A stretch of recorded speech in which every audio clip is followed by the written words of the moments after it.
I sit in my parents' living room, perched on the edge of the floral armchair that's occupied the same spot for 20 years. Christmas lights twinkle through the windows, reflecting off the framed family photos, lining the mahogany shelves, images of vacations, graduations, and celebrations, where my smile never quite reached my eyes.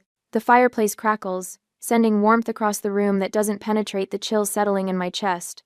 Juliet's squeal pierces the air as she tears open a small box wrapped in gold paper. "Mom, Dad, it's exactly what I wanted. $4,300 you shouldn't have." She pulls out a cream-colored Gucci Marmont bag, caressing it like a newborn. The designer logo catches the light as she bounces on her knees. 26 going on 16. Mom beams. "Only the best for our baby girl." Dad nods, satisfied. "You deserve it, princess." The room goes still as I carefully unwrap my gift, a small envelope sealed with a snowflake sticker. My fingers don't tremble yet. They've had practice at this. Inside, a $2 paper card with snow-capped mountains and the printed message, "Season's greetings." No handwritten note, no gift card, no check. My face remains composed while something deep inside shatters. 29 years of hope collapse in an instant. Across the room, Aunt Margaret catches my eye. Her mouth opens slightly, horror flashing across her features before she schools her expression. She knows, she sees. Dad checks his watch, fidgeting with the band. Traffic will be bad if we don't leave for the restaurant by 7. Mom hurries to refill Juliet's eggnog, avoiding my gaze with practiced ease. "Look how the leather catches the light," Juliet announces, parading around the living room with her new treasure. "It goes with everything I own." My hands finally betray me. A slight tremor as I carefully fold the card and slip it into my pocket. A souvenir of invisibility. Earlier today, I stood in my modest Portland apartment, wrapping gifts I'd selected with painful care. My teacher's salary of $57,000, stretched thin between student loans and rent, but I'd saved for months for this day. The Italian silk scarf for Mom, $180, wrapped in silver paper with a bow I'd tied 3 times to get perfect. "She'll love the blue pattern," I whispered, smoothing the edges. The Parker pen for Dad, $145, engraved with his initials, nestled in a velvet box. He mentioned needing a new one for client meetings.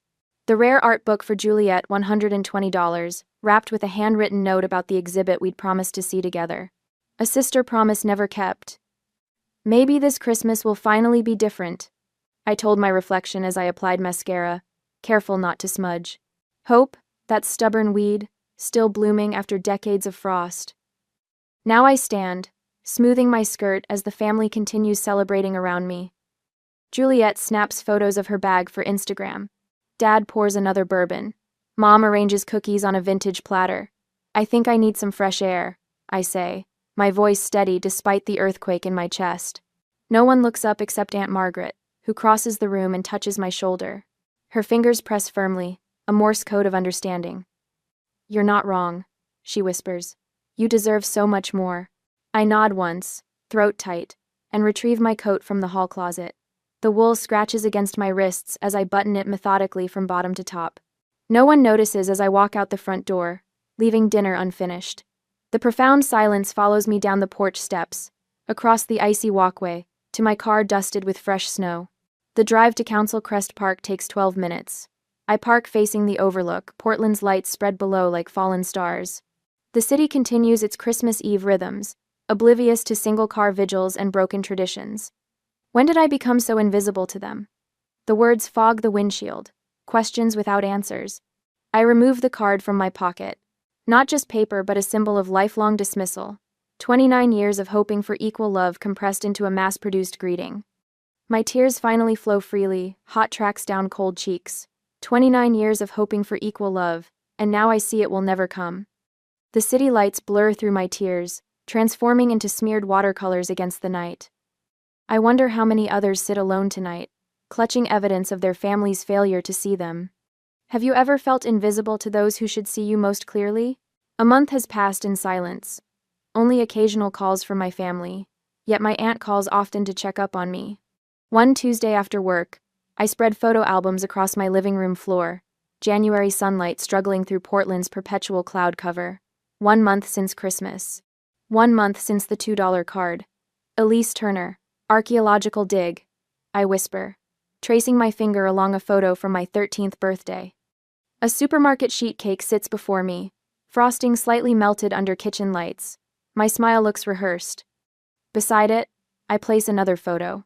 Juliet's Sweet 16 at the Benson Hotel, crystal chandeliers gleaming above a 3-tiered custom cake. Dad's arm draped around her shoulders while Mom adjusts Juliet's new pearl necklace. I never realized how methodically I've documented my own erasure. College acceptance letters, preserved in plastic sleeves. Mine to Portland State with a full academic scholarship. Their note paper clipped to the corner. You'll need to work part-time for expenses. Juliet's to fashion school with their scrawled message. We're so proud. Don't worry about anything but your studies. My fingers shake as I turn to my graduation photos. Mom and Dad arriving 20 minutes before the ceremony ended, Dad checking his watch repeatedly. Sorry we're late, honey. Juliet's preliminary fashion show needed our attention. Mom had smoothed my collar, left lipstick on my cheek, and asked when I planned to start job hunting. The evidence surrounds me like archaeological artifacts of a civilization built on imbalance. I open my desk drawer and pull out a leather-bound ledger book. Inside, columns of numbers track years of self-sufficiency, student loan statements totaling $24,800, despite working 20 hours weekly at the campus bookstore for $12 an hour. An email printout from Dad. Sorry, we can't help with your apartment security deposit right now. Next to it, a newspaper clipping about Juliet's fashion school. Tuition, $38,000 per year, plus $20,000 for her essential study program in Milan. The figures burn in my vision like accusing neon signs. My current rent statement, $1,200 monthly for a 1-bedroom apartment with unreliable heating. Juliet's Instagram post about her new downtown luxury apartment. Blessed family support. Rent, $2,800, fully funded. My phone buzzes. I ignore it, focusing instead on a stack of family birthday cards. Mom's handwriting across multiple years. Elise, I retrieve my journal from the nightstand and carefully place the card inside. Beneath it, I write in deliberate letters, the last time I'll beg for love. My phone buzzes again with a family group chat notification. I open settings and silence it. Done. Another text from Mom. Casual dinner Sunday? Your father's grilling steaks? I type, sorry, I have plans. No elaborate excuse, no promise to reschedule. Juliet calls next. Elise, can you help me move into my new place next weekend? Mom and Dad are busy with some financial thing. My finger hovers over the screen. The old Elise would rearrange her schedule, would show up with coffee and donuts, would spend hours assembling IKEA furniture while Juliet directed from the sidelines. I'm not available. I text back. Good luck with the move. 3 dots appear as she types. Disappear, reappear. Finally, what's wrong with you lately? I take a deep breath and type what might be the most honest message I've ever sent. I need some time away from family gatherings. The response is immediate. Mom's going to be upset. I set the phone down without replying. For once, that's not my responsibility. Standing before my bathroom mirror, I study my reflection. The same hazel eyes, the same straight nose, the same person who has spent 29 years hoping for equal footing. When does hope become self-destruction? I ask my reflection. Back at my journal, I write another question. What would I tell my students if they were treated this way? The answer comes with startling clarity. I would tell them they deserve respect. I would tell them love shouldn't require constant proof of worthiness. I would tell them that sometimes the family we're born into isn't equipped to see our value. I close the photo albums, tuck away the ledger of financial inequities, and stack everything neatly in a storage box. Not to forget, to preserve the evidence. To remind myself on weekdays that this isn't imagined. This isn't overreaction. The pattern is real. The erasure is documented. And for the first time, I'm allowing myself to see it clearly. When did you realize a painful pattern in your life needed to change? 6 weeks later, I am already into the new job position, and I am completely focused only on myself. The sun streams through the windows of the pottery studio as I sink my fingers into cool clay. The wheel spins, my hands guide, and something beautiful emerges from nothing. I've been coming here every Saturday morning for 6 weeks straight. The $250 receipt for the course pinned to my kitchen calendar with a magnet that declares, investment in myself. You've got a natural feel for this, Elise, says Miranda, the instructor. Her silver-streaked hair falls across her face as she leans over to examine my work. Most beginners fight the clay. You're learning to collaborate with it. The metaphor isn't lost on me. For 29 years, I've been fighting against my family's perception of me, instead of building something new with the materials at hand. Thank you, I say, applying gentle pressure to form the lip of what will become a serving bowl. I'm trying to be more patient with the process. Not just with clay, but with myself. The words from yesterday's therapy session echo in my mind as clearly as if Dr. Williams were standing beside me. Your worth isn't measured by their recognition. $90 per session, money I once would have spent on elaborate gifts for people who never appreciated them. Now those funds build my interior landscape instead. Last night, I removed the last family photo from my living room wall. The space now holds 3 framed prints I selected from a local artist, images of solitary trees standing strong against stormy skies. My bookshelf has transformed too, filling with volumes I've chosen for myself rather than the literary classics my father insisted represented cultured people. My phone buzzes. Mother's name appears on the screen with her weekly attempt to restore the old dynamics. Elise, dear, I was thinking you should host Easter dinner this year. Juliet is so busy with her new project, and it would give you a chance to show everyone your cooking skills. The ellipsis in her voice carries the weight of unspoken judgment. 3 months ago, I would have agreed immediately, desperate to prove my worth through perfect deviled eggs and a spotless apartment. Today, I set down my clay-covered hands and type a simple response. I'm not available to host Easter this year. I have prior commitments. No explanation, no apology, just a boundary, clear as the line between wet clay and dry table. Very nice, says Miranda, nodding at my bowl. You're finding your center. I am, in more ways than one. Monday morning brings unexpected validation at school. Principal Harrington calls me into his office, sliding my teacher evaluation across his desk with a rare smile warming his typically stern face. This is exceptional work, Elise. The student responses to your creative writing unit were remarkable. I've never seen engagement numbers like these. I accept the folder, scanning the comments from students. One jumps out. Miss Turner's assignment about writing our life story from a different perspective changed how I see myself. I never thought about being the hero instead of the victim. The words land in my chest like a warm stone. All those years feeling invisible, and here I am, helping others see themselves more clearly. There's something else, Principal Harrington continues. We need someone to lead the summer writing program. Your independent spirit is exactly what we need. It comes with a stipend, of course. The word independent no longer stings as it once did when my mother used it to justify her neglect. Now it carries the weight of respect. I'd be honored, I reply, straightening my shoulders. That afternoon, I receive an email inviting me to present at a regional education conference. My finger hovers over the delete button, my first instinct to assume it's been sent to me by mistake. Then I remember Dr. Williams's words. Assume you deserve good things until proven otherwise. I click accept instead. Later that evening, I open my banking app and transfer $500 into the account labeled Home Down Payment, the first deposit of many. A home that will truly be mine, not a space I occupy at the edges of someone else's life. The phone rings at midnight. Juliet's sobbing voice fills my ear before I can even say hello. He broke up with me, Elise. I can't believe it. Derek just walked out after dinner. I need you to come over. I can't be alone right now. The old Elise would have jumped from bed, thrown on clothes, and driven across town at unsafe speeds to comfort her sister. The woman I'm becoming takes a breath. I'm so sorry that happened, Juliet. I can talk tomorrow during my lunch break. What? I need you now. This is serious. I understand you're hurting. I'm available at noon tomorrow. My time matters too. The shocked silence stretches between us, a new territory neither of us has mapped before. I guess I could wait until tomorrow. Juliet finally whispers. Then, something I've never heard from her before. I'm sorry, Elise. I didn't think about what time at Island. After we hang up, I lie awake, half expecting the follow-up call from Mother, outraged at my selfishness. It comes at 1:07 p.m., her angry voice filling my voicemail with familiar accusations. I delete it, without listening to the end. In weeks to come, my support network expands like ripples in still water. Robert, the history teacher whose classroom sits across from mine, stops by my desk after the final bell. I was wondering if you'd like to have dinner Friday, he says, his hands fidgeting with a paperclip. Just as friends, but I've always admired your dedication to your students.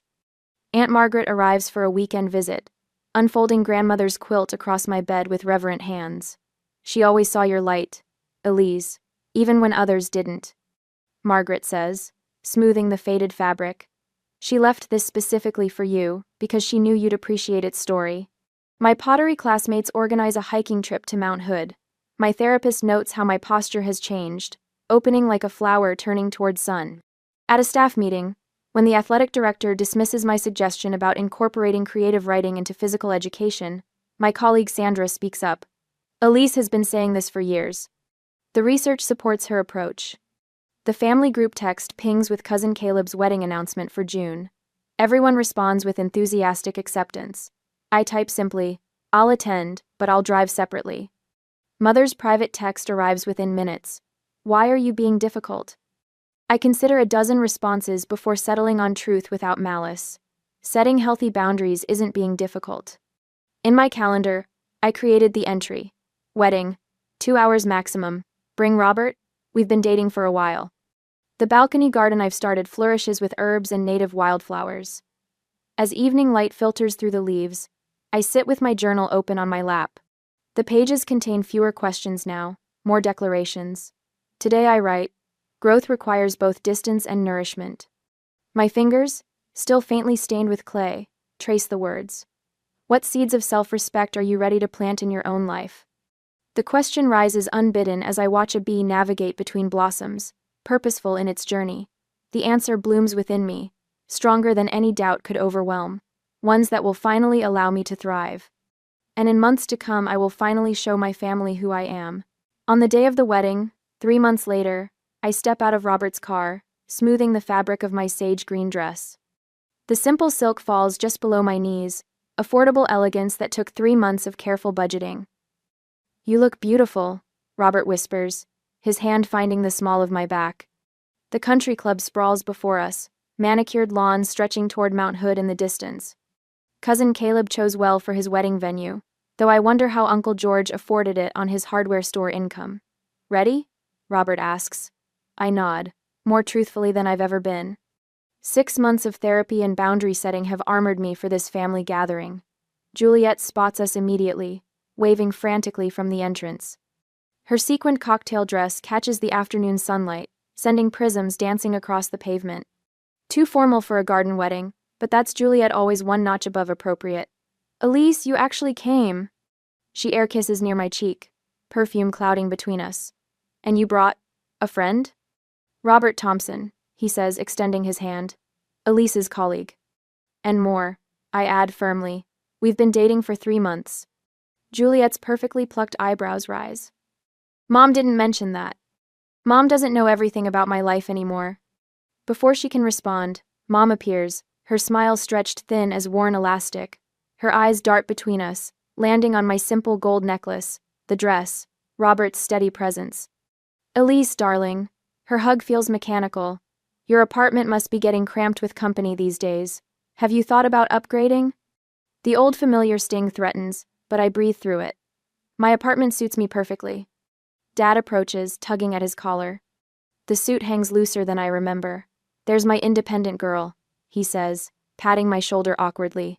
Your apartment must be getting too small for you now. Same script, different Turner. I simply smile. Aunt Margaret rescues me, swooping in with a genuine embrace.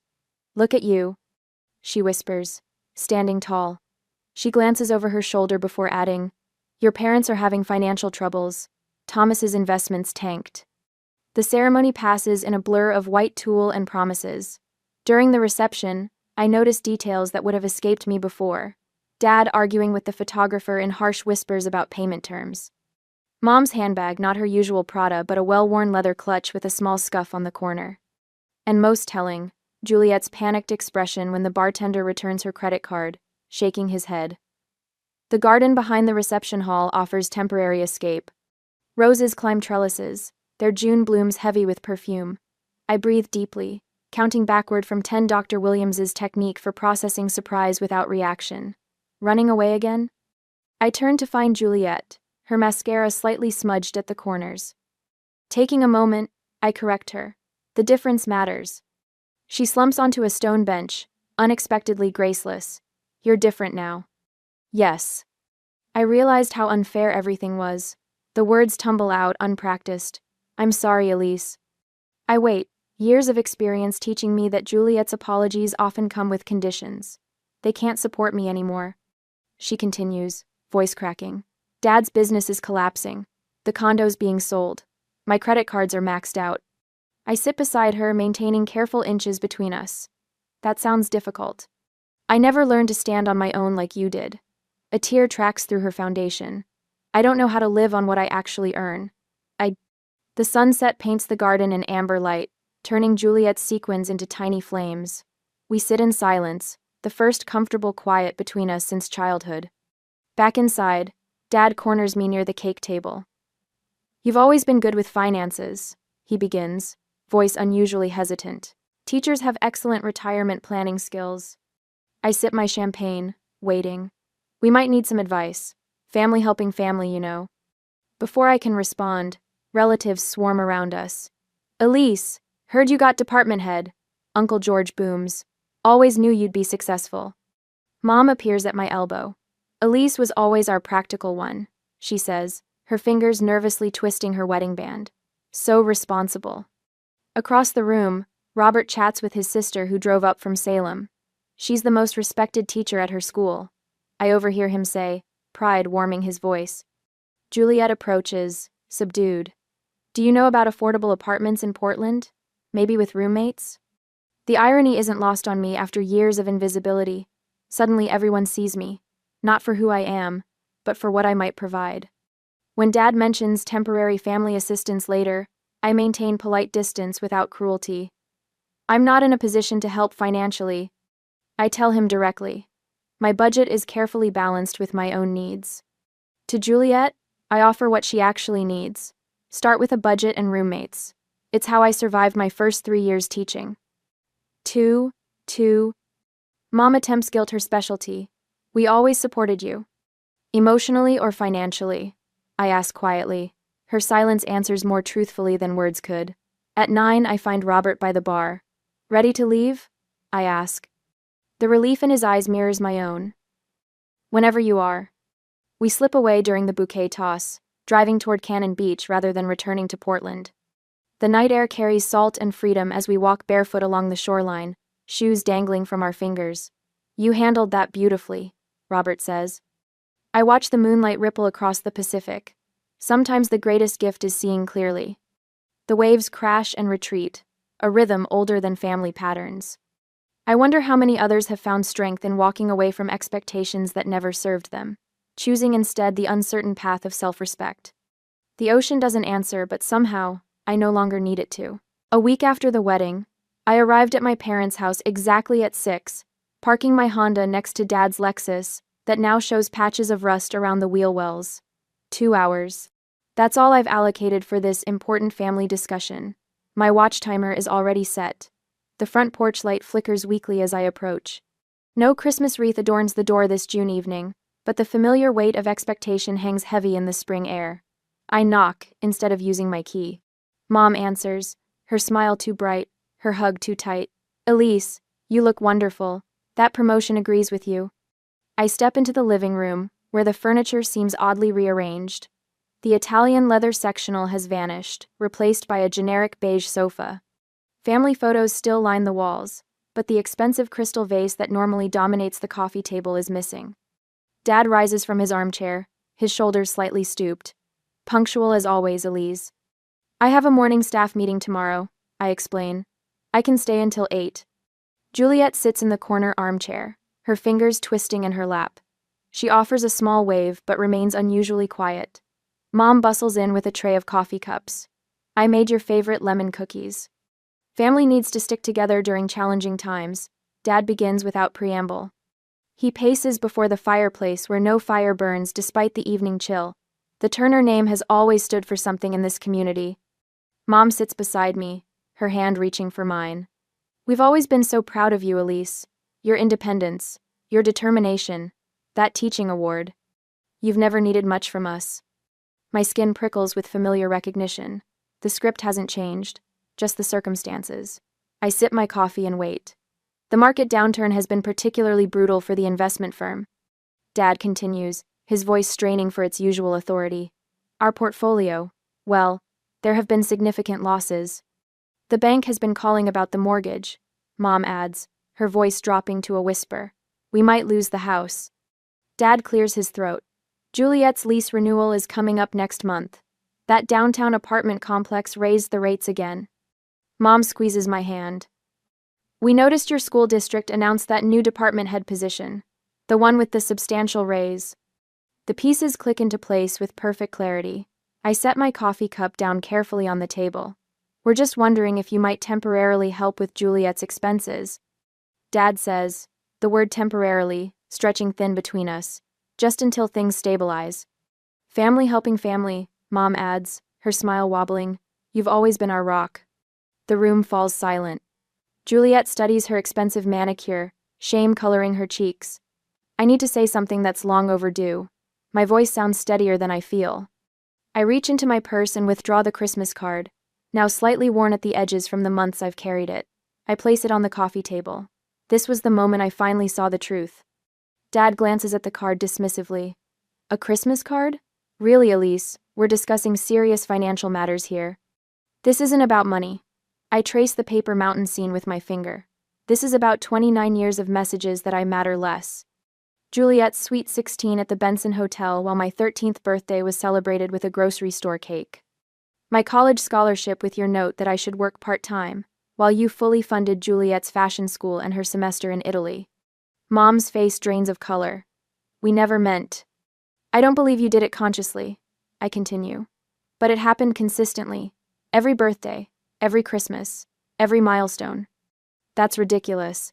Dad's face flushes with indignation. We gave you everything you needed. But never what she wanted, Juliet says suddenly. All eyes turn to her. She's right. We've always treated her as less important. I've watched it my whole life and benefited from it. Dad's mouth opens, then closes. The foundation of family mythology cracks visibly before my eyes. This isn't about punishing anyone, I say. But if we want a relationship moving forward, it starts with respect and equality. So you won't help your sister? Mom's tears spill freely now, genuine rather than strategic. I'm not saying that. I'm saying I won't be the family's financial solution while the pattern continues.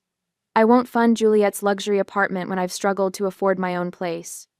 I won't contribute to a dynamic where I give everything and receive nothing. After all we've done for you. Dad's voice rises sharply, revealing his true expectations. This is how you repay us? I'm offering something better than money. I reply, my voice level. I'm offering honesty. I'm offering the chance for a relationship built on mutual respect rather than obligation. She doesn't owe us, Juliet says quietly. None of this is her responsibility. The silence that follows feels like the first honest moment we've shared in decades. I stand, smoothing my skirt. I need acknowledgement of what's happened. I need my boundaries respected. I'm willing to help Juliet find an affordable apartment, create a budget, apply for jobs, but I won't sacrifice my financial security or self-respect. Mom's shoulders shake with silent sobs. Dad stares out the window, his back rigid with pride. Think about what I've said. I gather my purse. I'll let myself out. The night air feels cleansing as I walk to my car. Stars pierce the darkness overhead, witnesses to a truth finally spoken. I realize, starting the engine, that the truth doesn't need to be harsh to be powerful. It simply needs to be spoken. What truth have you needed to speak, even when others weren't ready to hear it? I unlock the door to my new Portland condo, the key sliding into place with a satisfying click. 1 year after that Christmas revelation, my life stands transformed not by what others gave me, but by what I finally gave myself permission to matter. Last box, Robert announces, setting a cardboard container labeled books on the bamboo floor I selected myself. His steady presence these past months has become a comfort I never knew I needed. Not rescue, but partnership. I trace my fingers along the framed house key mounted on the entryway wall. Beneath it, a simple plaque reads, $18,000, the price of freedom, each dollar representing months of overtime, careful budgeting, and saying no to family expectations that once consumed me. Department head looks good on you, Aunt Margaret remarks, arranging wildflowers in a ceramic vase I created in pottery class. She touches my shoulder, her eyes crinkling with pride. You built this life brick by brick, Elise. The afternoon sun spills through windows I spent hours selecting, casting golden rectangles across the dining table set for 4. Not a grand gathering, but an intentional one, Robert. Aunt Margaret and Juliet will join me for dinner. My terms, my space, my boundaries intact. Dad's text message arrived this morning. Hope the move went well. 5 words representing his struggle to navigate our new reality. Mom calls weekly now, her conversation careful but increasingly genuine. Small steps toward what might someday become authentic connection. Juliet arrives, carrying a houseplant and a bottle of mid-priced wine. Her designer bags have disappeared, replaced by sensible work attire from her first real job. The apartment hunt is going well, she says, helping me arrange plates on the table. My roommate works in accounting. She's teaching me about budgeting. Her voice holds a newfound humility that sometimes catches me off guard. Later, as Robert helps me hang curtains in the bedroom, his hands steady on the drill, he asks, "Have you thought about next summer? That cabin on Mount Hood is still available for rent." I smile, no longer afraid of future possibilities. I'd like that, I answer simply. When everyone leaves, I prepare for my first night alone in my new home. I place the Christmas card, that $2 catalyst for change, in a simple frame on my desk. What once symbolized invisibility now represents strength discovered through pain. I open my journal, running my hands across a blank page before writing, "Worth is inherent, not earned or granted by others." At school, a young teacher sought me out yesterday, tears streaming down her face after a family gathering where her achievements were dismissed. I recognized that wounded look all too well. "Your boundaries aren't selfish," I told her, offering tissues and the validation I once desperately needed myself. My savings account grows steadily, now labeled Future Dreams instead of Emergency Fund. The local pottery studio called yesterday about displaying my pieces next month. From my small balcony, I watch the Portland sunset paint the sky in watercolor hues. 1 year ago, I sat in my car sobbing over a meaningless card. Tonight I stand surrounded by a life built on my own terms. The gift, I whisper to the evening air, was finding myself. I close my journal, no longer needing external validation to know my value. Turning off the porch light, I walk into rooms furnished with intention and self-respect. Love that must be earned isn't love at all.